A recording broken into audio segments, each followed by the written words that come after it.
Welcome back to the Rockman Power Hour, a podcast where we talk to the most interesting people in the world of pop culture and everything in between. This week on the show, we are joined by Crownlands, and I'm very, very excited to sit down with them again. It's their second time on the show, and we're going to chat all about their new album, Ritual One. Everybody out there who's never heard of Crownlands, if you like Rush, Hmm. they're it's awesome. It's kind of stoner rock, but it's kind of Rush, and it's almost like if Ozzy was singing for them. It's really, really interesting. I could not wrap my head around, and a little bit of Led Zeppelin. I gotta Oh, yeah. say, Oh, if you yeah. like Yeah. all that shit, Crownlands is porn for your brain. Good. Good. I like that. Yeah.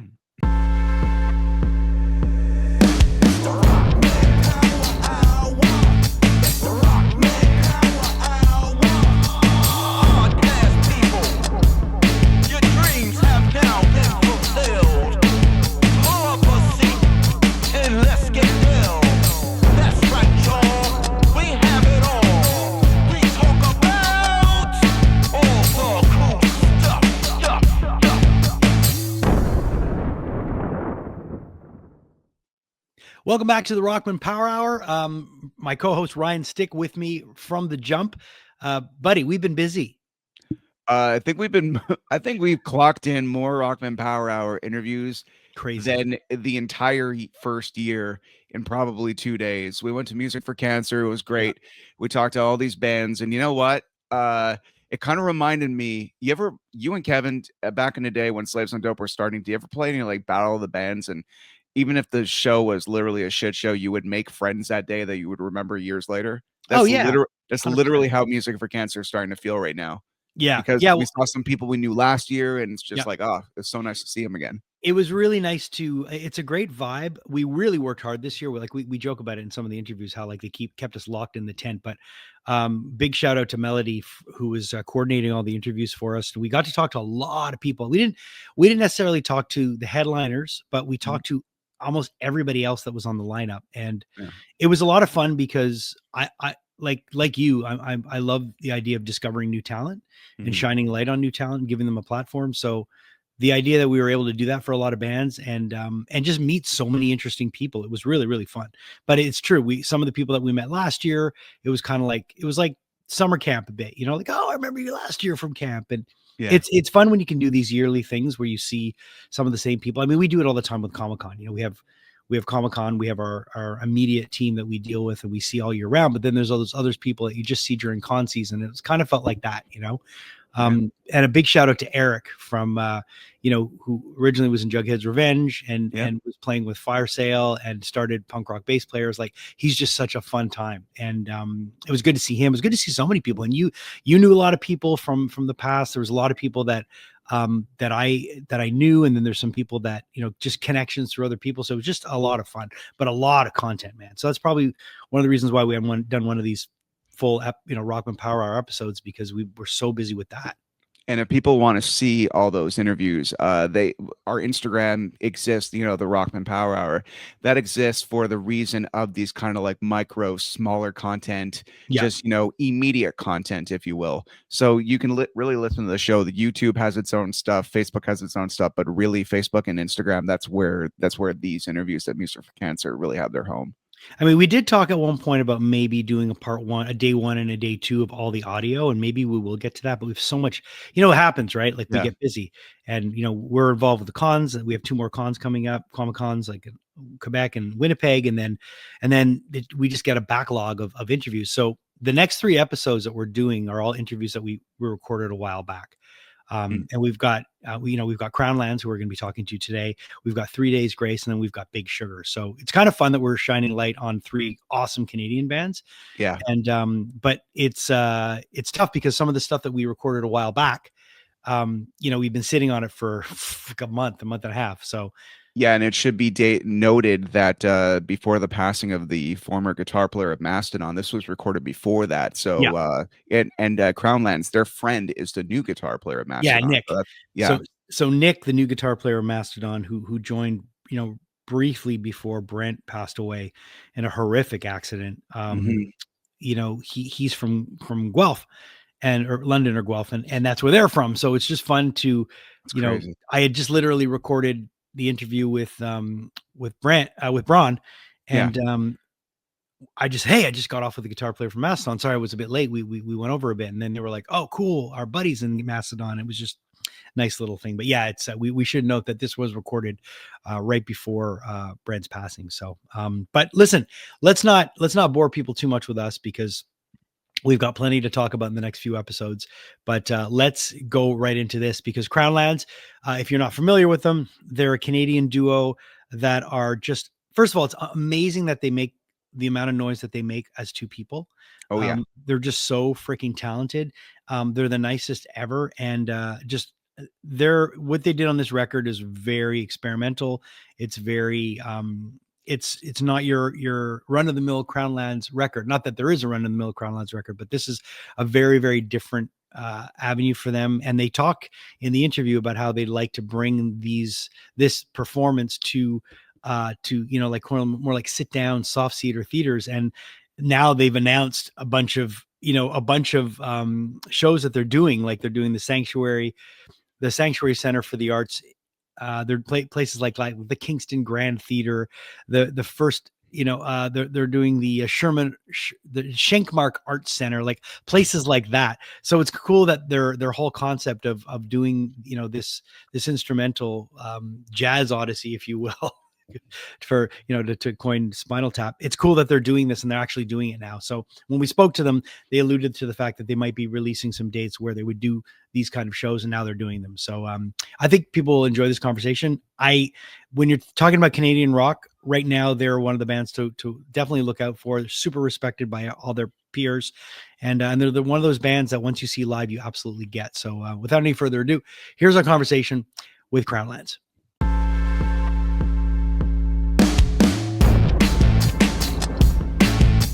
Kevin, what's up, man? That thing is looking fucking fierce, man. He waters that shit with coffee. That thing is looking fierce. So, what's going on? How are you? It's been a while. Dude, we've been good, man. Honestly, we didn't know this was going to happen. We were just memeing in the chat over here. Yeah. No, I was trying to, the thing is when you're recording, right? Of course, I know. You have to put do not disturb, because otherwise, like, I'll get pop-ups and all this. Totally, dude. But right before I was emailing, and I was like, I'm so sorry. Like, can we delay this a little bit? Like, because I really want to talk to you guys. Like, I always. Like dude, no, that's all good, man. Yeah, you're talking to Braun Sick, man. We Mastodon, and like our boy Nick is in Mastodon now, which is fucking sick. Yeah. So here's a funny story. Bill is one of my best friends. Okay.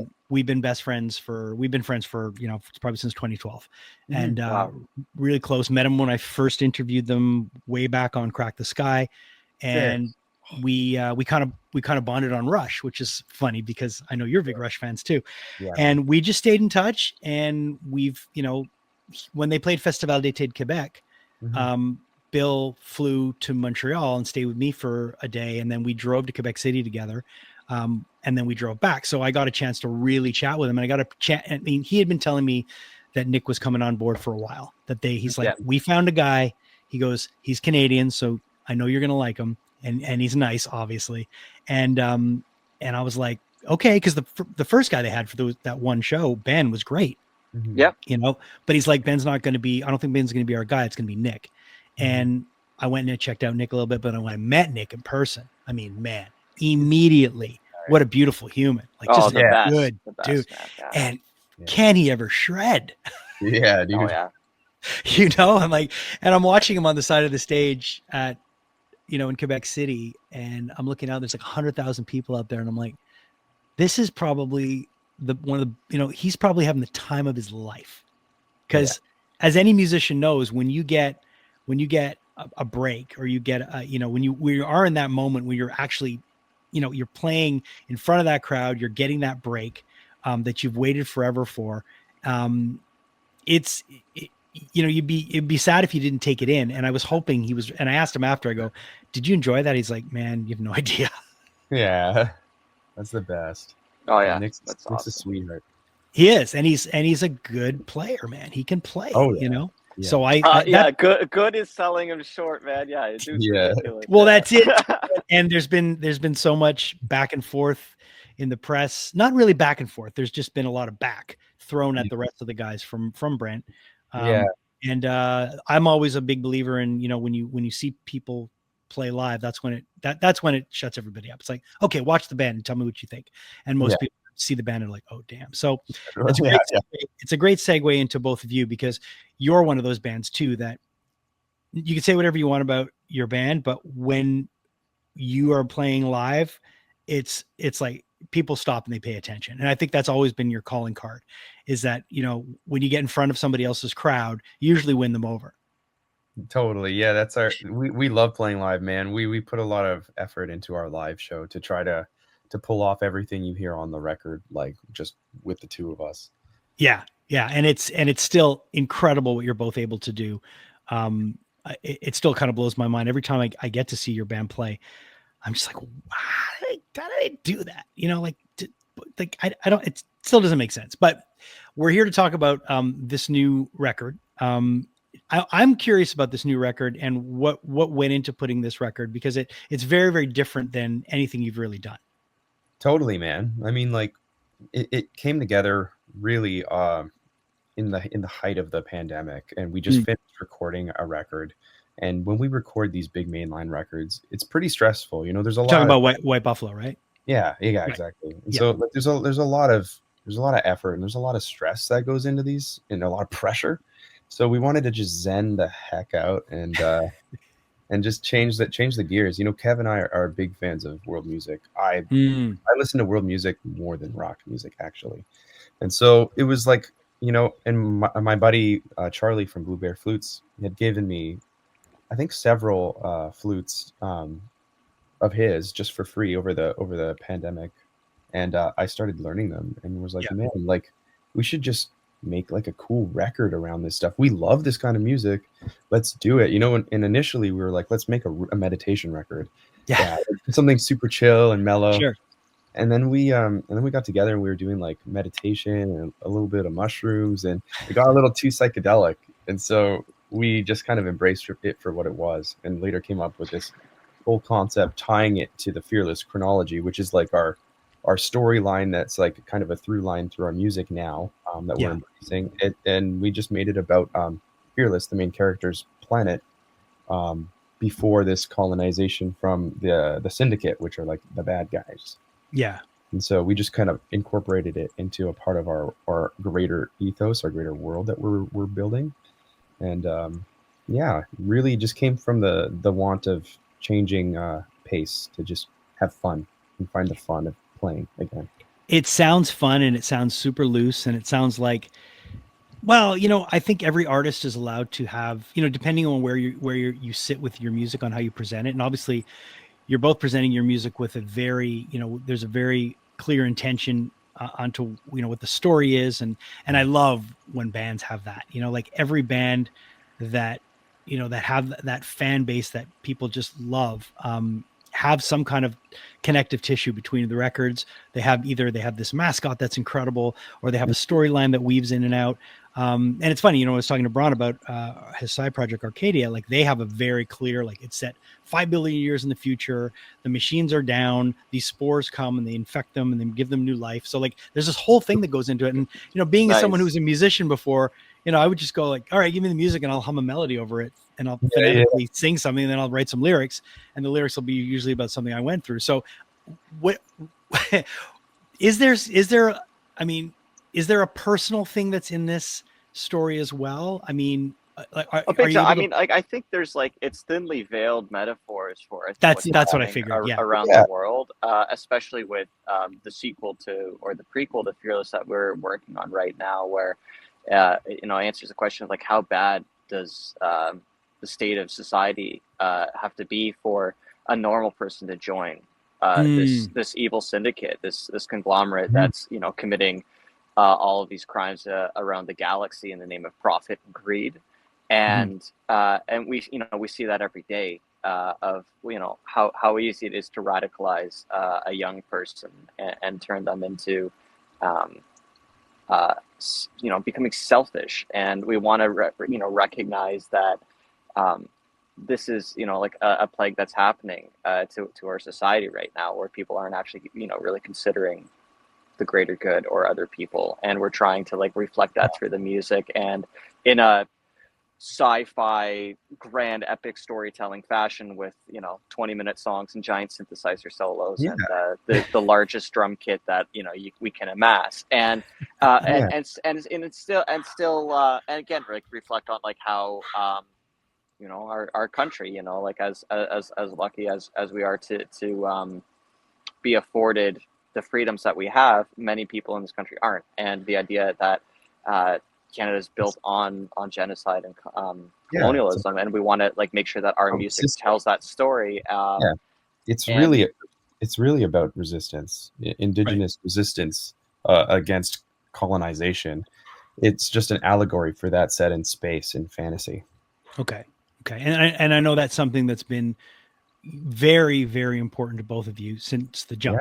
We've talked before, and that's always come up. And every time we've talked, even when I was at Show'em, I remember that was always something that it was a flag that you guys carried, and very, and very proudly. Do you find that there's something? I mean, I kind of see it, and I mean, I think it's always been like this, but I find it more and more. There seems to be less and less musicians that are actually there to be our not our heroes, but to kind of guide us, like, and to be the ones that have something to say, instead of just kind of, I don't want to say cash out, because that's kind of a cop out on anyone who's an artist, but it's nice when someone uses their platform to be vocal about what they believe in. Totally, man. And I find that and I don't know if it's because people don't want to get involved, or they just want to kind of, they're worried about the backlash of the way the world works now. If you put something out there, you can just be crushed by by everyone who's able to put whatever opinion they have very, very out front, and for people to, to jump on and to pile on. It's almost like it's almost like this bully thing. Like, I remember in the 80s, you'd watch these movies where, you'd have the bully, and then you have the kid that's getting bullied, and then he eventually would beat the bully, and then, and then, go to the prom, and then, get the person they're after, and then boom. So, but it feels like I love world, John Hughes. Yeah. Me too. I'll tell you, exactly. But if you're of a certain age, you grew up with that kind of stuff, and it feels like there's less and less people that want to put themselves out there and be willing to fight for what they believe in. And a lot of the time in the past, there were musicians that did that, and you guys seem very much like a band that is not afraid to go out there, say what you believe in, and use this platform to get that message across. 100%. I think it's I don't really see it as any other option personally. Like if we have this platform, we have to say something about what we believe in, and especially what's going on in this country, and to talk about things that are important, that are happening right under our noses, that a lot of people don't know, and a lot of people should know. So it's just like, yeah, of course, like, to us, it's second nature to be able to talk about that stuff. And people don't think about people don't think about it, right? People it's like talk about the wildfires right now, and it's like, oh yeah, the air quality is terrible in Toronto.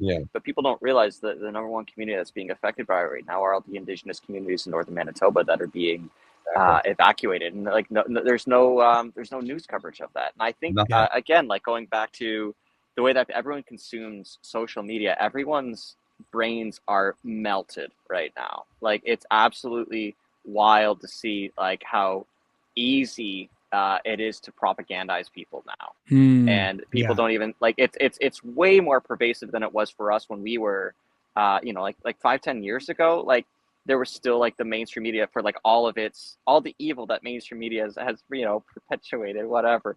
At least like it felt like it was easier to see it, and now I think it's a lot more insidious. And again, like just based on that, where it's like, if there was a great tragedy where an entire community was destroyed by a wildfire, you would at least see it. Whereas now, you just don't. Everything moves so quickly. Yeah, there's like 20 different things happening every day, and just like the most horrible shit you can imagine. But on the flip side of it all, it's like, why do I feel sad? Well, it's like, well, I keep staring into the flashlight that tells me bad news all day. Exactly. So it's like, as I'm talking into the flashlight that gives me bad news all day. So well, it's so true. We have to be careful with that. Yeah. I mean, I'm someone who's, I'm readily aware of how everything around me, especially when you start tapping the glass, like Tyler, the creator, just said, tap the glass, and that's what everybody's doing. We're tapping the glass. But I really am aware of, there's so much going on. You feel so powerless sometimes and you get so frustrated. And then that's when I've got to pull it back and I've got to go, okay, what can I do myself as an individual? So what I can do is I can say, all right, I have there are people around me immediately that I connect to, that I can spread whatever good I want to spread through them. So I say kindness, anyone that's in my life, I try to treat with respect, be kind, be positive. How can I help? How can I be part of the solution, not part of the problem? And just, I really do believe it starts with kindness. If we're kind to each other, it really does spread. So that's when I like to pull it back and say, hang on a minute, put this thing down, go outside, look someone in the face, make eye contact, smile, be pleasant, hold a door open for someone, maybe pay someone a compliment and say, wow, I love your shoes. And they'll be like, oh, thank you. And just little things like that really, really make a difference. And that's been my kind of offset to all the bad news. And I know, and it's just the only way for me to kind of get through it, because that's it. It all starts with those small moves, man. Like 100%. That's beautifully. Yeah. Like that's the way to do it, man. I think so. At least it gives me some kind of temporary relief, because otherwise, if I'm just inundated by everything that's bad, I mean, I don't think our brains are ready, and we're in a place now where we're changing again. Everything's changing. Like the internet's it's like 30 years old now, 30ish years old. We've had social media for about 20 something now, so we're almost in our adolescence to young adult phase. So it's crazy how. It's going to be awkward growing pains. Yeah. Yeah. Yeah. Big time. Yeah. Big time. All right. Well, on a lighter note, when it comes to putting a record like Ritual 2 out into the world and performing, is that a challenge? Because if someone comes and expects like they're going to want to hear, they're going to want to hear the bangers, and then if you both say, okay, well, we're actually going to play this whole record from front to back, do you think people would be like, we're not going to be as obtuse as that, right? But would there ever be a setting where you'd say, we'd like to just invite people to say, that's the experience we want to do, we want to play this whole record for you? Totally, man. Yeah, we're planning. Yeah, in fact, we're doing a live run through next week. Oh, nice. Yeah, we're gonna. Is it something that people can attend, or is it going to be? We're just going to be filming this, because I find like the band lives biggest on YouTube right now. Again, like going back to social media, and it's like it seems like that's where, that's how we got the Kiss tour, right? Like Eric Singer watched our live performance of Starlifter and was like, oh, cool, and it's like, so we know that like that seems to get the biggest reactions, like watching us pull it off with two people. Now, that being said, for the Rituals, there's so much percussion layered throughout. We're going to be employing two of our close friends to add percussion elements to allow Cody to shine on those flutes. And then I'm still going to be surrounded by about 3 million synthesizers, which I'm very excited about. That is kind of my happy place. So we're going to be doing a live filming of that to kind of show like all these new dynamics. And next year, actually, we're going to be embarking on a performing arts center run just around Ontario. And we're going to be doing like an evening with kind of thing, and I'm like really excited to flesh out a lot of the rituals there. And I think that's going to be like, I think that's going to be the setting where this music is going to like live and breathe, where I think people who might be a little confused by this music, they're going to see it take on a whole new life. And I'm just really excited about all that. And if imagine someone puts this on and they're like, is there a chorus? They might. There's no chorus. That's what I mean. They just might be like a little confused, but I think but again, I love when artists are willing to go out and take chances. My favorite band growing up was Faith No More. That was like from one record to the next, you never knew what you were going to get, and they didn't care if it. I always like Mr. Bungle. Mike Patton's a genius, man. And I feel like again, like if you're going to carry that progressive torch, which we have been for a number of years, you have to be progressive. You can't just put out a bunch of like AOR rock and roll and expect it to like rustle the jimmies and inspire true passion. And a lot of my favorite artists have like done what we're doing of like doing 180. And it's like, it's really interesting. We're like Andre 3000 dropping his spiritual flute record. We're like, damn, like he beat us to the punch, because we actually had Ritual 1 like ready to go before that record. But again, it's nice to see that artists are putting out music that like speaks to them. And as you said, right, like real change starts like, in your backyard. Yes. And, right where I am. And you have to actually make music that is progressive and is challenging if you want to be an artist that garners any interest. And it's like, I mean, one of my favorite like moments on any show, like this is going back to like, Friends, which is goofy, but Phoebe is like, I wish I wasn't appreciated in my own time. And they're like, well, Phoebe, you suck. She's like, oh, thanks, guys. But that's the thing. It's like to put out a record that like is confusing and won't be appreciated in its time. Like I know that these rituals like have been kind of divisive, like within our small fan base, and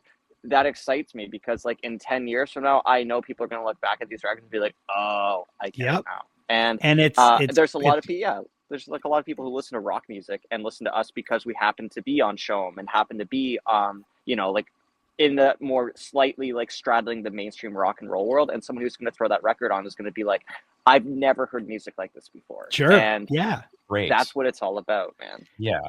And if someone go ahead, sorry. We just want to introduce people to something they may have never heard before. And I think, if the world is in need, if there's an artist that's putting out a spiritual flute record that, normally was associated with like huge crossover hip hop hits, obviously maybe that artist is trying to get their point of view across. Like maybe we all need to chill. Yeah. Maybe we need to disconnect, and maybe we need to zone out and do some of that stuff. And not everybody has the tools. Not everybody has the, like to be completely transparent. Like I'm an Alcoholics Anonymous. I've been sober 33 years. I have steps. Good for you, man. I have a way of life. I know what I need to do. I'm lucky. I have a program for living, but not a lot of people do. So they don't know what to do. So I think and that's why I think artists, are so important, because people gravitate towards music for so many different reasons. And I think when your artists have when you're the artists that you love have something to say, and they've got, there's something that behind the music that really has substance, it's great. And then, it's also fun sometimes to just listen to pop. Totally, man. Oh yeah. I think that, just the other day I was looking on YouTube and someone commented on one of our ritual songs, and they said, thank you so much for putting this out. This helped me through a really tough time in my life. Like, you never know what you go through. You can't ask for more than that. Yeah, that's the highest honor. 100%. I don't want to keep you too long, because I know you guys have other stuff going on, but tell me a bit about what it was like to tour with Kiss, because it's got to be, when you think Eric Singer calls you up, or he's the one who first notices, and then you're on tour with Kiss. That's got to be crazy. Just the like, first of all, how much space do you get on the stage? Well, we had a lot of space, actually. Surprised. They treated us so well, man. Like they he's such a nice guy, they've been the best band we've ever toured with. They treated us so well. They fed us. They hauled our gear for us. It's amazing. They really went the extra mile to make us feel at home. Yeah, like we were hanging out with Eric, like backstage. Like he would just come into our dressing room, and then like he would just get like in shit just because he's hanging out with us. He's like, "Oh, we gotta go do my job." It was so hilarious. It was like they were so sweet. I can't believe it. So what's coming up for you touring wise? Right now we're not doing a whole lot of touring. We're doing you mentioned a show. Sorry. Yeah, we're going to be doing a PAC run next year, doing some headlining, which we're very excited about. Now that we're signed with Inside Out, we're going to be doing some shows out in Europe next year, I believe. I'm not entirely sure about a cross Canada run, but I mean, God, we love Quebec so much. It seems to be like where we get received the best. So we definitely want to make it out to Quebec City and Montreal next year as well. But I'm not really sure, because touring has become such a expensive endeavor, and the return is not usually what we all thought it was. And obviously you become a musician because you want to play on stage, and that's what we try and tell our team. And then our team tells us, well, it doesn't work that way anymore. And so then, so right now we're like really focused on the studio, and we're doing we're doing a cool show with Bruce Dickinson this year, which is very exciting. Oh, nice. So that's going to be really cool. I mean, Bruce is a, you know, it's one of those heavy dudes who's just somehow been able to do it his entire life, you know. Yeah. I absolutely have so much respect for him and Maiden. My wife's favorite band is Maiden, so she's over the moon. So and that's why she's my wife. Well, for many other reasons, but you know, I'm really excited about that one. But yeah, I'm not really sure, man. I think I'm really excited to see how this PAC run goes, like doing performing arts centers, especially with our music being like straddling between rock and roll and something that's a little bit like higher, I want to say. Like, I think we're really trying to like be an art band and really trying to like make sure that like our music feels like one of those juicy craft burgers that like has, you know, more to it than just $20 McDonald's burgers. Yeah, you know, like the stools are really heavy at the Crownlands restaurant. So, you know, right. Yeah, we've and got the exposed lighting, and it's So, a lot of work, a lot of wood and you a lot of know. black accents, and your exactly, you know, and your waiter definitely has a really cool mustache. Yeah. No price on the menu, kind of vibe. Market price. So I'm not really sure how that's going to go. I'm really excited for it because I think like the state of touring in Canada is you know, to quote my manager, is busted. Right. It isn't really working for anybody. It's not working for the fans. It's not working for the artists. So I'm excited to try this of like playing in rooms that bands like us never get to play, and I'm excited to see what happens with that. I'll let you know how it goes. You know, well, it's funny because I've seen two bands that in venues that normally would never see them in. Half Moon Run played at Place des Arts in Montreal with the symphony orchestra, and both of them were symphony orchestra shows. They played with the MSO, and then Voivod played. Cool. I mean, they played with the MSO, and then they went Quebec City with the orchestra there, and it was just seeing Voivod, who are, you know, just metal legends, playing with an orchestra.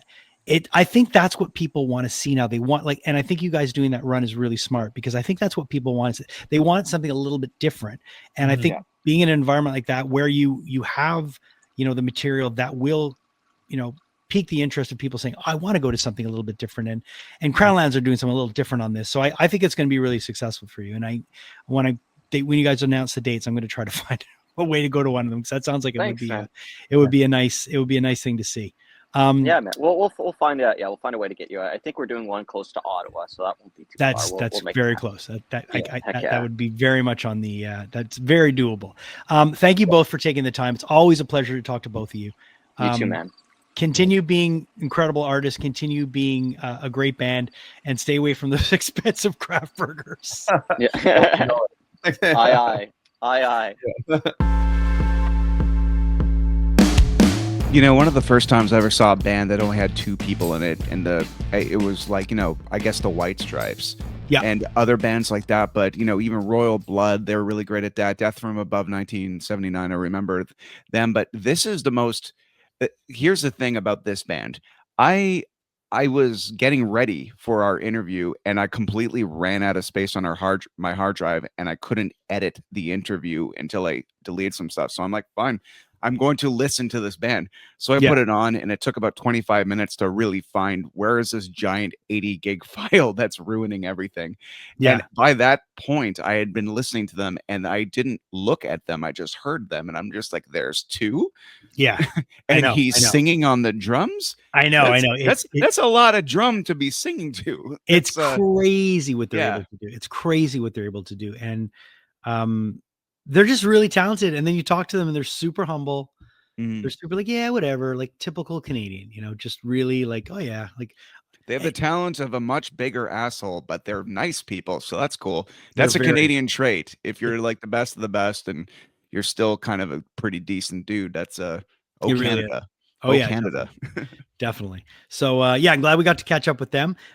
We've got next week we're going to be talking to the bass player of 3 Days Grace, and I'm glad we got to talk to him because I've talked to almost everybody else in that band, and he was the one guy that was left to chat with, but he's got so much insight because his brother was, you know, his younger brother ended up becoming the lead singer of his band when Adam left. So there's a great story there, and I can't wait to dive into that.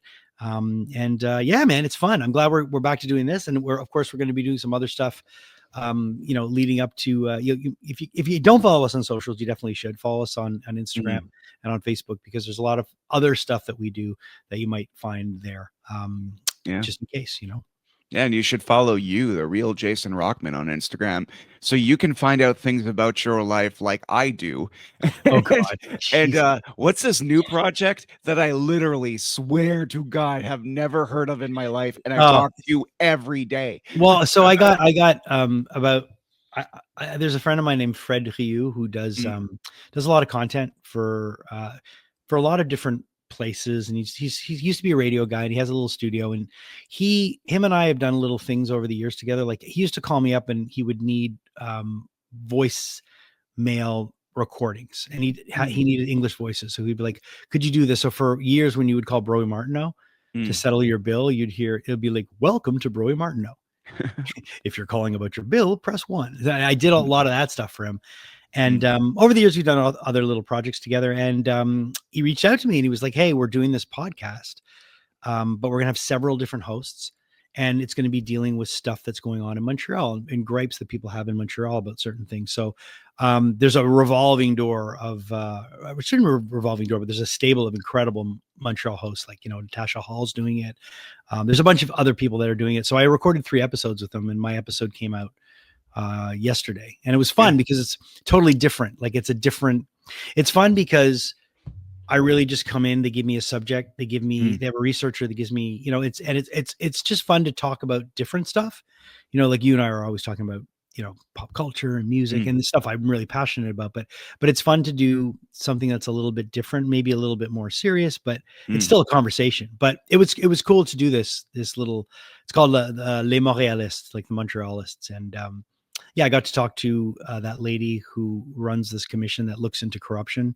So, and then there was, I interviewed somebody who was a shop owner in Villemard who her rent got increased. Like, because a lot of people don't know is when you have a commercial lease versus a personal lease. Like, if you have a personal, a residential lease, like you and Mel rent your apartment, okay, and your apartment is $1,500 a month.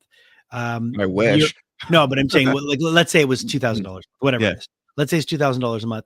Your landlord can only raise your rent a certain amount a year. It's a very small percentage, and they have to let you know in writing, and you have to accept it. And there's all this stuff. But commercial people that own stores or that rent storefronts, the landlords can raise the rent as much as they want. Oh, yeah, that happened in Nellifar. Like, there's no more Nellifar, not because of lack of interest, but because the landlord raised the rent. The landlord can just decide to be like, nope, I want 50% more. And you have no recourse. And that's terrifying. So we talked to a shop owner who that happened to. And then I spoke to Sergio from Turbo House. Yeah. About noise and about nightclubs and dealing with that. And that was right before he decided to make a bid to run for city councilor, or to be on like the council.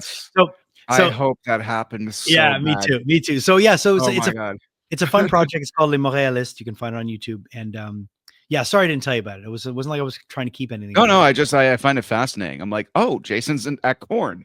Like, every day, everybody out there, Jason's life is so vast that you must follow him on social media to keep track of him, because I feel like you're feeling like should I be bringing you along more? Do you want to come to more shows with me? I come to enough, to be honest. You come to enough. I think sometimes, look, I've always said this. You're Jason fucking Rockman. I'm like Jenny from the block still. And every time these crazy fucking things happen, I kind of have to go to the other normies and be like, yeah, I'm like the Forrest Gump of this situation. I'm not exactly sure how this keeps happening, but just as a little bit of it's interesting with the podcast, and like sometimes people just see the benefits, but people don't see the work. You and I have been working on this show for 3 years, and there's an uncalculable amount of hours that we've put in different regions and areas to make sure things work. The other day when we went to Music for Cancer, it was just kind of interesting because you just kind of see A, why you do this, but B, how it all can happen. Like, we were treated so well by the Interrupters, who were guests on our show 3 years ago. And they're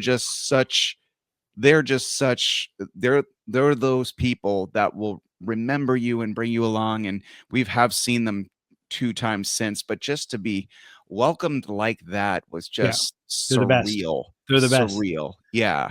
They're the So it best. just kind of makes you realize, I'm just like, I don't give a fuck how hard this show is to make. If that keeps happening, where people, it's not even like, oh, this happens to you, but it's kind of like, you feel this kind of like, yeah, this is why we do this, because we're good at this and we should do this. And people like that we do this. So it's like awesome. Yeah. Well, and I think what's important in life is experiences and relationships, and when they're authentic and you're not just out to get something from somebody, and you can keep authentic relationships going, it's great. And and it was really nice to see them. It was great to have Patrick and Rob with us. So we should give them a big shout out for helping us so much that weekend. Like we had time. And a shout out to Patrick, who's having his first Summer Led show with the new members this Sunday night. Is it this Sunday? Yeah. So everybody should look on their social medias for the band Summerled. It's SUMMERLED, and just look up where and when and all that, because awesome. Do you know where is it Turbo House? Oh, I don't remember my own life, so I can't say that at this exact second. I just know that Summerled's a band and Patrick sings for them. Yeah. Let's see if we can find. And shout out to my boy John Erskine on the drums. And it's great. The new guys are great. It's cool that they've always been a great band, but now that they have full members, they're not attempting to do what Crownlands did. They wanted always to be a full band, but it's just by necessity. They had to be 2 of them, but they wanted to be a full band. With Crownlands, they're not missing a beat. They're not missing a note. I listened to that. They are the most full sounding 2-piecer I've ever fucking heard. Yeah. It's bananas. Like, wow. Yeah. Cool, man. Well, listen, we'll see everybody soon. Next week, we'll be joined by 3 Days Grace. And in the meantime, make sure you check us out on Instagram. You can find us on Facebook. You can also like and subscribe if you're enjoying what you are listening and seeing. And you can follow Ryan and I also on Instagram. Ryan, your handle is Ryan Stick Show. And I'm the real Jason Rockman, because apparently Jason Rockman is taken by somebody that is not active on Instagram, has like 1 follower, and will not give me the fucking page. So that's why I'm the real one. I'm baffled that there's another Jason Rockman. There is. I'm baffled Rockman is a real last name, but it is. It is. So, it is. Yeah. It is. All right. Well, we'll see you next time. I'm Ryan Pokemon. Take it easy. Bye.